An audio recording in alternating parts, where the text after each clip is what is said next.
दरम्यान मराठवाड्यात पुरामुळे नदीकाठच्या गावांमधील हजारो हेक्टर शेतजमिनी वाहून गेल्यात आणि शेतकऱ्यांचं मोठं नुकसान झालंय। सरकार समोर सुद्धा शेती पिकांच्या नुकसानीबरोबर खरडपट्टी नुकसानीचा नवा प्रश्न उभा राहिलाय।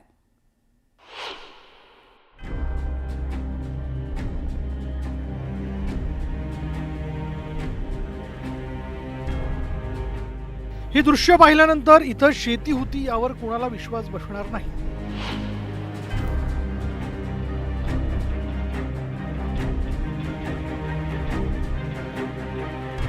पुरानं शेतीचा हा भाग कोरून नेला।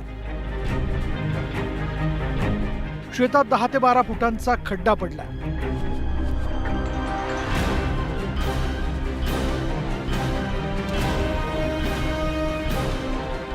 बीड जिल्ह्यातील गोदावरी आणि सिंदफणा या दोन्ही नद्यांच्या काठावर असलेल्या शेकडो गावांमधील हजारो हेक्टर शेतजमीन पुरामुळे खरडून गेली। त्यामुळे शेतकऱ्यांसमोर मोठं संकट उभं ठाकलं।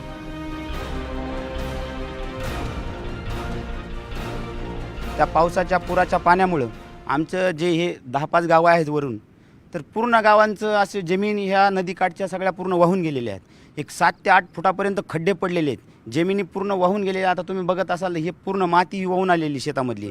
इतकं हे मोठे खड्डे आमच्या शेतात पडलेले आहेत। आमचे तुतीचे शेड आहेत, आमची तिथं काही गोडाऊन होते, सोयाबीनचे पोते ठेवलेले ते सगळं वाहून गेलेले। गंजी आमचे जनावरे होते ते सुद्धा वाहून गेलेले। त्यानंतर आमचं पूर्ण वाहून गेलेलं आहे आणि ही पूर्ण खरडपट्टी झालेली आहे। शेतीची पूर्ण असं खरडून गेलेलं आहे। पूर्ण पीक असेल, शेती असेल। माझी 7 ते 8 एकर जमीन आहे, त्यामधील कांदे वाहून गेले काही, आणि असं नदीच्या कडेला खड्डा पडलेला आहे आणि पूर्ण नदी सिंदफणाकडीच्या काठाने अनेक इतर जे इथून तिथून जे आहेत आमच्या खाली ते पूर्णच खडून गेलेले आहेत वर खाली।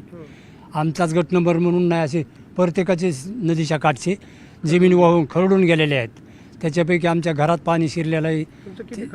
आमचं 2-2.5 एकर 3 एकर खडून गेलेलं आहे। बीड जिल्ह्यातील 575 गावांना या अतिवृष्टीचा फटका बसला। जमीन खरडवून गेल्यामुळे यासाठी वेगळी मदत देण्याची मागणी पूरग्रस्तांकडून केली जाते।